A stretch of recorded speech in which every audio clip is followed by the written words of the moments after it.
बोलिए प्रेम से श्री सद्गुरु महाराज की जय। श्री सद्गुरु महाराज की जय। श्री सद्गुरु महाराज की जय। अखंड मंडलाकारं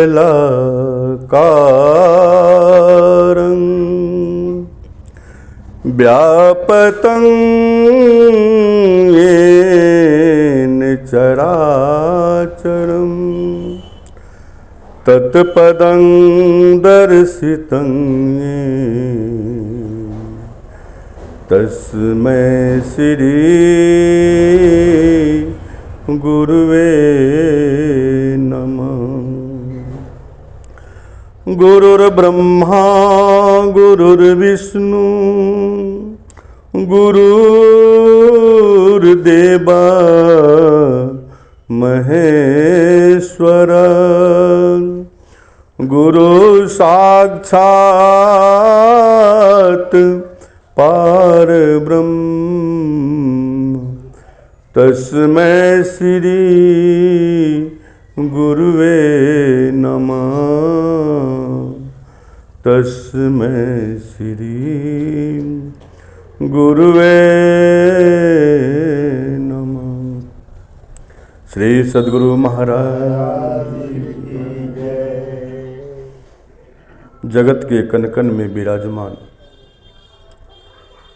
विश्व ब्रह्मांड के मालिक, काल ब्याल का समन करने वाले, आवागमन छुड़ाने वाले, हे मेरे ज्ञानदाता, हे मेरे भाग्य विधाता, हे मेरे परमाराध्य देव जी महाराज, आपके जुगल श्री चरण कमलों में कोटि कोटि नमन एवं मंचासीन बाबागण के श्री चरणों में कोटि कोटि प्रणाम। उपस्थित हमारी सत्संग प्रेमी एवं भक्तिमती माता बहनों, आज हम लोग संत सद्गुरु महाराज के असीम अनुकंपा से साप्ताहिक सत्संग में उपस्थित हुए हैं और संत महात्माओं के वचनों को श्रवण कर रहे हैं। इससे पहले श्री रामचरितमानस सारस्वती का पाठ श्रवण हुआ, पाठ सुना। तत्पश्चात परमाराध्य जी महाराज जी की वाणी श्रवण की। पाठ श्रवण में हम लोग प्रेम के विषय में सुन रहे थे। प्रेम बिना जो भक्ति है सो निज डिम्ब विचार, उदर भरन के कारणे जन्म गमायो सार। अगर प्रेम नहीं है परमात्मा के प्रति और भक्ति कर रहे हैं दिखावटी, तो जीवन में कल्याण होने वाला नहीं है। साईं सब संसार में मतलब का व्यवहार। पूज्यपाद महर्षि साई स्वामी जी महाराज बराबर कहा करते थे, आपको कोई चाहता है, आप ये भ्रम में पड़े हुए हैं। संसार के जितने भी रिश्ते नाते हैं वो आपको नहीं चाहता है, वो आपके कारोबार को, आपके धन को, आपके दौलत को। आप स्वस्थ जब तक हैं, जब तक उसके लिए कुछ न कुछ उपकर्म कर रहे हैं, तब तक वो आपको चाहता है। और जिस दिन आप कुछ करने के लायक नहीं रहेंगे, उस दिन आपको कोई चाहने वाला संसार में नहीं है। साईं सब संसार में मतलब का व्यवहार। जब लग पैसा गांठ में तब लगता को यार, तब लगता को यार, यार संग ही संग डोले। पैसा रहा न पास यार मुख से नहीं बोले। कह गिरधर कबीराय जगत की यही लेखा, करत बेगर जी प्रीत यार कोई बिरला देखा। संसार में तो यारी निभाने वाले कोई बिरला ही हो सकते हैं। उस बिरला में संत सद्गुरु या परमपिता परमात्मा ही हैं। संसार के लोग से चाहे जितना मर्जी यारी कर लें, एक न एक दिन यह साथ छोड़ देगा। बहुत ज़्यादा करेगा, जब तक आपका जीवन है तब तक साथ है। जीवन के बाद तो अपना शरीर भी साथ छोड़ देता है। तो संसार के लोग का क्या कहना। महाभारत की लड़ाई जब रची जा रही थी और फाइनल हो गया कि लड़ाई होना निश्चित है, तो दुर्योधन और अर्जुन दोनों के भगवान कृष्ण के पास मदद मांगने के लिए। पहले तो दुर्योधन गए।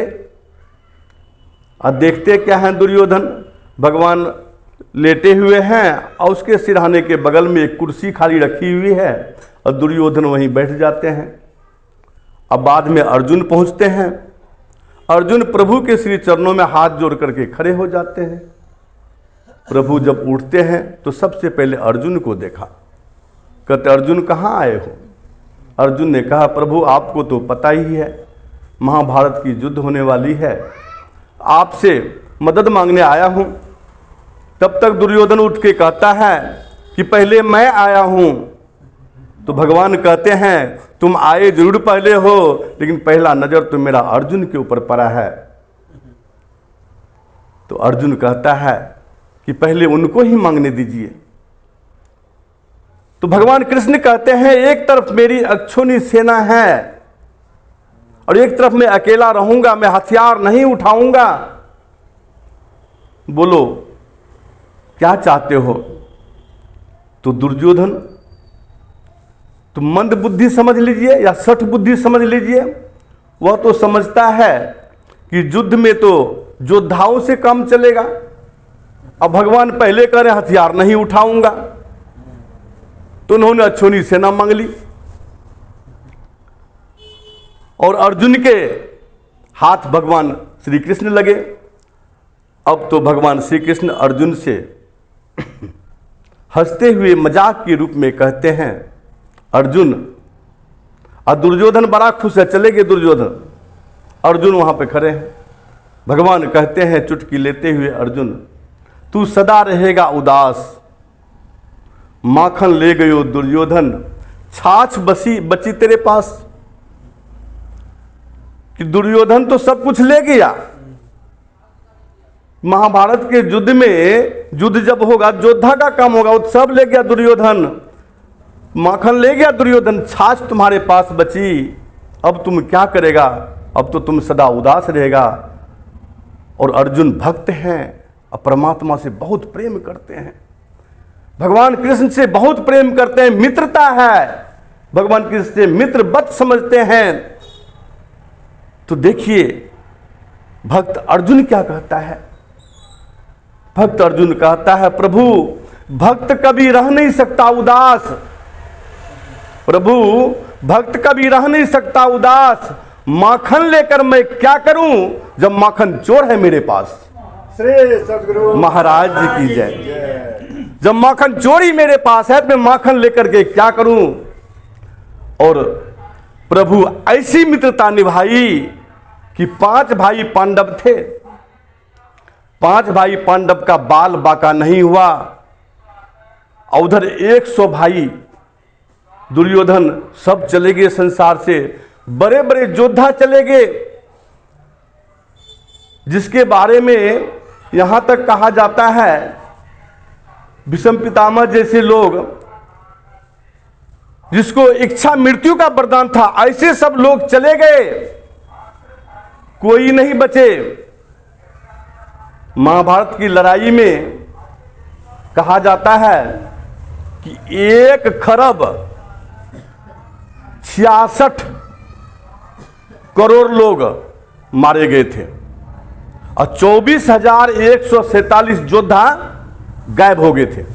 जब धृतराष्ट्र ने पूछा युधिष्ठिर महाराज से कितने योद्धा मारे गए, तो उन्होंने कहा 1 खरब 66 करोड़ योद्धा मारे गए और 24,147 योद्धा लापता हैं, जिसका अभी तक कोई था पता नहीं लगा। इसीलिए संत सद्गुरु समझाते हैं अगर संसार में मित्रता करनी है, संसार में प्रेम करने लायक कोई चीज है, एक संत सद्गुरु परमपिता परमात्मा प्रेम करने लायक चीज है। बाकी संसार में कुछ भी प्रेम करने लायक नहीं है, क्योंकि कुछ भी आपके काम का नहीं है, न ही आपके साथ कोई जाने वाला है, न ही आपके साथ कोई यारी निभाने वाला है। आप लोग सब जानते हैं भगवान कृष्ण की मित्रता सुदामा जी से था। सुदामा जी ब्राह्मण थे और एक ही साथ दोनों पढ़े लिखे, एक ही साथ बड़े हुए, एक ही साथ बड़े हुए और एक ही आश्रम में पढ़े, एक ही गुरु से पढ़े। और कालांतर में जाकर के सुदामा दरिद्र हो गया था। इसका कारण भी है जो गुरु माता ने चना दिया था खाने के लिए, जब लकड़ी तोड़ने गए दोनों तो वर्षा होने लगी और दोनों पैर पर चढ़े हुए हैं। तो सुदामा कृष्ण के हिस्से का भी चना खा लिया। और जब श्री कृष्ण पूछते हैं कि मित्र आवाज किस चीज की आ रही है, कहते ठंड के मारे दांत ठिठुर रहा है। झूठ बोले, इसी कारण वह उसको दरिद्र होना पड़ा था। सुदामा दरिद्र हो गए और भगवान कृष्ण द्वारकाधीश बने। सुदामा भगवान कृष्ण से बहुत प्रेम करते थे। दिन रात सोते उठते बैठते जागते सिर्फ भगवान कृष्ण का ही नाम लेते थे। कृष्ण कृष्ण कृष्ण कृष्ण पुकारते रहते थे। एक दिन उनका नियम था सिर्फ 5 घरों से भिक्षा लेना है। 5 घर से भिक्षा मिल गया तब तो वह ग्रहण करते थे, बाल बच्चे के साथ खाते पीते थे। नहीं मिला उस दिन भूखे सोना पड़ता था। ऐसी परिस्थिति थी सुदामा की। लेकिन मित्र कौन है? द्वारकाधीश है मित्र। उनकी पत्नी ने कहा एक दिन, आपका मित्र तो द्वारकाधीश है, क्यों नहीं आप अपने मित्र के पास चले जाते हैं? क्यों ना आप अपने मित्र को जाकर के अपना दुखड़ा सुनाते हैं? क्यों ना उससे कुछ मदद ले लेते हैं? लेकिन सुदामा तो निस्वार्थ प्रेम करते हैं प्रभु से। बहुत कहने के बाद सुदामा जी तैयार हुए जाने के लिए। तो कहते हैं अपनी पत्नी से कि मैं जाऊंगा अपने मित्र के पास, तो क्या खाली हाथ जाऊंगा? कैसे जाऊंगा? उसकी पत्नी 5 घर में जाती है, जाकर के चावल मांग कर लाती है, जिसको तांडुल कहते हैं।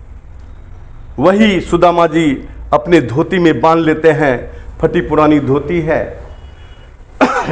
और चलते चलते चलते चलते सुदामा जी पहुंचते हैं कहां? द्वारका धीश के पास। वहां जब जाते हैं तो वहां गेट पर पहरेदार लगा होता है। वह उसको रोक लेते हैं, अंदर नहीं जाने देते हैं। कहते कहां जा रहे हो?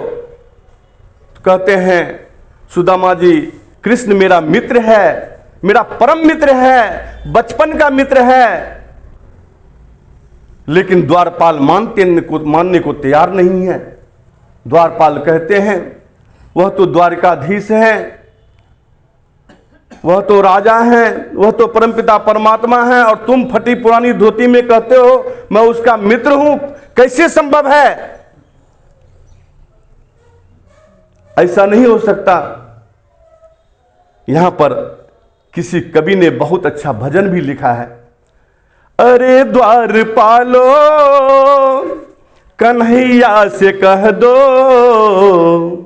अरे द्वारपालो कन्हैया से कह दो, दर पे सुदामा गरीब आ गया है। अरे द्वारपालो कन्हैया से कह दो, दर पे सुदामा गरीब आ गया है। भटकते भटकते न जाने कहां से तुम्हारे महल के करीब आ गया है। अरे द्वारपालो कन्हैया से कह दो, दर पे सुदामा गरीब आ गया है। न सर पे है पगड़ी न तन पे है जामा, बता दो कन्हैया से नाम है सुदामा। हाँ बता दो कन्हैया से नाम है सुदामा। एक बार मोहन से जा करके कह दो, एक बार मोहन से जा करके कह दो, मिलने सखा बद नसीब आ गया है। अरे द्वार पालो कन्हैया से कह दो, दर पे सुदामा गरीब आ गया है। द्वारपाल जाते हैं, बहुत सुदामा का उन्होंने विनय करने पर द्वारपाल जाते हैं भगवान कृष्ण के पास महल में, और जा करके कहते हैं प्रभु एक कोई दरिद्र ब्राह्मण आया है, ना सर पे पगड़ी है, फटी पुरानी धोती पहना हुआ है, लेकिन प्रभु वह तो आपका मित्र बताता है। भगवान पूछते हैं मेरा मित्र, उसका नाम क्या है? तो द्वारपाल कहते प्रभु उन्होंने अपना नाम सुदामा बताया है। इतना कहना था तो भगवान कृष्ण अपना आसन छोड़ देते हैं अपने मित्र के लिए, और प्रेम में विह्वल होकर के वहां से दौड़ते हैं सुदामा से मिलने के लिए। सुनते ही दौड़े चले आए मोहन, सुनते ही दौड़े चले आए मोहन, लगाया गले से सुदामा को मोहन, हाँ लगाया गले से सुदामा को मोहन।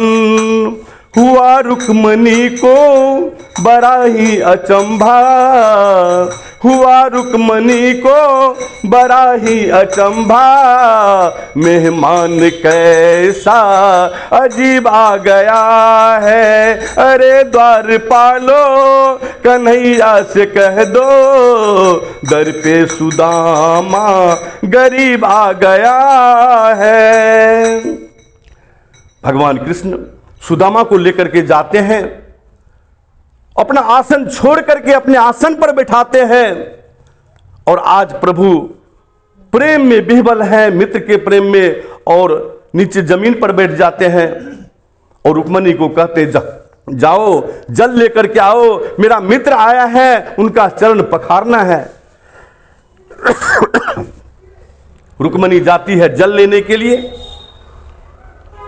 लेकिन तब तक भगवान देखते हैं सुदामा के चरण की तरफ, उनके चरण में तो कांटे लगे हुए हैं, खून निकल रहा है।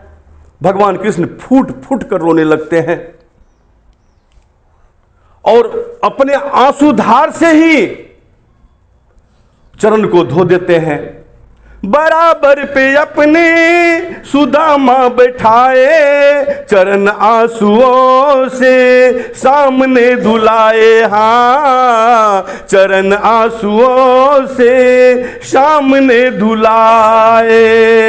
बराबर पे अपने सुदामा बैठाए, चरण आंसुओं से सामने धुलाए, हाँ बराबर पे अपने सुदामा बैठाए, चरण आंसुओं से सामने धुलाए, हाँ चरण आंसुओं से सामने धुलाए। मत घबराओ प्यारे जरा तुम सुदामा, मत घबराओ प्यारे जरा तुम सुदामा, खुशी का समा तेरे करीब आ गया है। अरे द्वारपालो कन्हैया से कह दो, दर पे सुदामा गरीब आ गया है। अरे द्वारपालो कन्हैया से कह दो, दर पे सुदामा गरीब आ गया है। कुछ दिन बहुत खातिरदारी हुई सुदामा की, और सुदामा तो निश्चल प्रेम करते हैं प्रभु से, कोई स्वार्थ की भावना नहीं है। और कुछ दिनों के बाद जब सुदामा वहां से चलने लगते हैं तो प्रभु भी उसको हंसते हंसते विदा कर देते हैं। अब रास्ते में सोचते हैं सुदामा कि मैं इस दशा में गया था प्रभु के पास, अरे प्रभु इतने बड़े हैं, राजा हैं, सामर्थ्यवान हैं, हमको कुछ दे ही देते। मैं तो निस्वार्थ प्रेम करता हूं, प्रभु से मैंने कुछ मांगा नहीं, लेकिन प्रभु तो कुछ दिए ही नहीं हमको। अब मैं क्या जवाब दूंगा जाकर के अपनी धर्मपत्नी को? और उधर देखिए भक्त क्या क्या सोचता रहता है परमात्मा के बारे में, और उधर देखिए परमात्मा क्या करते हैं। परमात्मा विश्वकर्मा महाराज को भेजते हैं, जाओ जाकर के द्वारिक वहां सुदामा में जाकर के, सुदामा के घर जाकर के सुदामापुरी का निर्माण करो। और चले गए सुदामापुरी का निर्माण करने के लिए। उसकी पत्नी मिलती है, कहते आप कौन? तो मैं विश्वकर्मा जी हूं, क्या करने आए हैं? प्रभु का आदेश है कि सुदामापुरी का निर्माण करना है। वो कहते हैं कि सिर्फ हमारा घर का आप निर्माण कीजिएगा, बाकी जो यहाँ झोगी झुपड़ी है वो सबका क्या होगा हमारे इस देश में, इस राज्य में? पहले सबका कीजिए तब मेरा कीजिएगा। तो एक ही रातों रात विश्वकर्मा भगवान ने सबका महल बना दिया। जब वापस यहां से सुदामा जाते हैं, देखते हैं, सोचते हैं पता नहीं मैं दूसरे गांव में तो नहीं आ गया, ये तो महल ही महल नजर आ रहा है। तब तक उधर से उसकी पत्नी आती है, और पत्नी श्रृंगार से भरी हुई है, कोई उसके पास कमी नहीं है, अच्छे अच्छे साड़ी पहनी हुई है।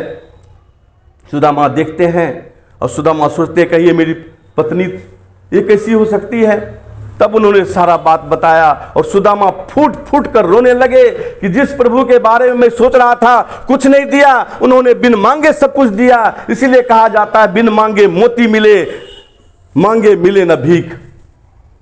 विश्वास करना पड़ेगा संत सदगुरु के ऊपर, विश्वास करना पड़ेगा परमपिता परमात्मा के ऊपर, जिसका हम लोग भक्त हैं, जिसकी हम लोग भक्ति करते हैं। अगर विश्वास करेंगे, बटु विश्वास अचल निज धर्मा, जैसे बरगद के पेड़ कितना छोटा होता है और जमीन में जाने से कितना बड़ा हो जाता है, उस तरह विश्वास करके अगर हम लोग भक्ति करेंगे तो यह निश्चय है, उनको पता है कि हमें किस चीज की कमी है, हमारे कमी को वही दूर करेंगे, मांगने की जरूरत नहीं पड़ेगी। श्री सद्गुरु महाराज की जय। इसीलिए प्रेम करना है तो सच्चा प्रेम संत सद्गुरु से करिए, यही जीवन के बेड़ा को पार लगाने वाला है। संसार में दूसरा कोई भी जीवन के बेड़ा को पार लगाने वाला नहीं है। संत चरण को छोड़ी के पूजत भूत बेताल, पूजत भूत बेताल, मुँहे पर भूते होई, जेकर जमा जीव अंत को होवे सोई। देव पितर सब झूठ, सकल यह मन की भ्रमना, यही भ्रम में परा लगा है जीवन मरना। देवी देवा सेवे, परम पद के ही न पावा, भैरव दुर्गा शिव बांधी के नरक पठावा। पलटू अंत घसिती है चोटी धरी धरी काल, संत चरण को छोड़ी के पूजत भूत बेताल। इसीलिए आज तक जिसका भी उद्धार हुआ है, जैसे भी उद्धार हुआ है, संतों के चरण में जाने से उद्धार हुआ है। इसीलिए मैं बार बार कहता हूं, अपने जीवन के बागडोर को संत सद्गुरु के हवाले कर दीजिए, तो हमारा यह लोक परलोक दोनों संवर जाएगा। बोलिए प्रेम से श्री सद्गुरु महाराज की जय, श्री सद्गुरु महाराज की जय।